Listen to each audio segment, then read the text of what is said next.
ஓம் சிவாய நம. அஸ்ட்ராலஜர் ஆயில்ய மைத்திலி. இன்னைக்கு வந்து ஒரு அற்புதமான ஒரு தாந்திரிக பரிகார முறையை பற்றி தாங்க நம்ம பார்க்க போகிறோம்.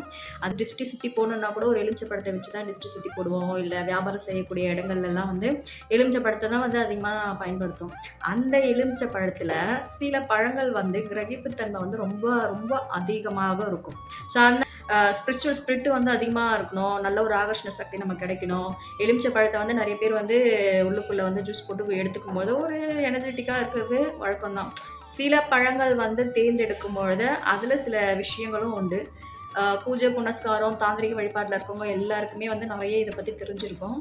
அப்படி ஒரு பழத்தை வந்து நான் உங்களுக்கு காட்டுறேன்.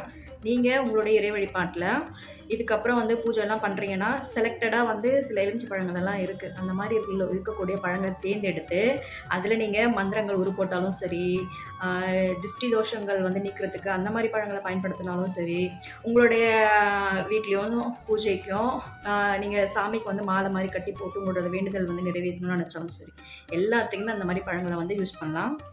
ஸோ இதுதான் வந்து இப்போது நார்மலாக இருக்க எலுமிச்சை பழம் வந்து நமக்கு ஜென்ரலாக நார்மலாக இருக்கும். இதில் பார்த்தீங்கன்னா உங்களுக்கு கோடு மாதிரி வரும், தெரியுதுங்களா? ஸோ இதுதான் வந்து நரம்பு எலுமிச்சை பழம். இதில் வந்து கோடு மாதிரி இருக்கும். அதாவது நார்மல் பழத்துலேருந்து கொஞ்சம் அது மேலே வந்து ஒரு நமக்கு நரம்புலாம் போகும்பொழுது எப்படி இருக்கும், அதே மாதிரி இந்த மாதிரி பழங்களில் கோடு மாதிரி வரும். அதில் வந்து கிரகிப்புத்தன்மை நார்மலாக இருக்கிற பழத்தில் விட 3 மடங்கு அதிகமாக இருக்கும். ஸோ இந்த கண் திருஷ்டி கழிக்கணும் அப்படின்னாலும் இது போன்ற நரம்பு எலுமிச்சை பழமாக தான் பார்த்து செலக்ட் பண்ணி தேர்ந்தெடுத்து நீங்கள் அது மாதிரி பழங்களை வந்து பயன்படுத்தலாங்க. ரொம்ப ரொம்ப ரொம்ப ஆகர்ஷண சக்தி ரொம்ப அதிகமாக இருக்கும் இது போன்ற பழங்கள்லாம். ஸோ இது போன்ற பழங்களை இனிமேல் தேர்ந்தெடுத்து பண்ணுங்கள். அதில் வந்து கரும்புள்ளியெல்லாம் இல்லாமல் பார்த்துக்கோங்க. ஸோ இந்த பழங்களை வந்து உங்கள் வீட்டுகளில் நீங்கள் வேலி வச்சுருந்தாலும் சரி, சூளம் வச்சுருந்தாலும் சரி, அதிலெல்லாம் இந்த பழங்களை வந்து நீங்கள் வந்து சுருகி வைக்கலாம். ஸோ அம்மனோட விக்கிரகம் வச்சுருக்கீங்க, படம் வச்சுருக்கீங்கன்னா கம்பல்சரி வீட்டில் ஒரு எலுமிச்சை பழமாவது நம்ம வைப்போம். ஸோ அந்த மாதிரி வழிபாட்டுக்கெல்லாம் இந்த பழங்கள் வந்து ரொம்ப ரொம்ப உகந்தவையாக இருக்கும்.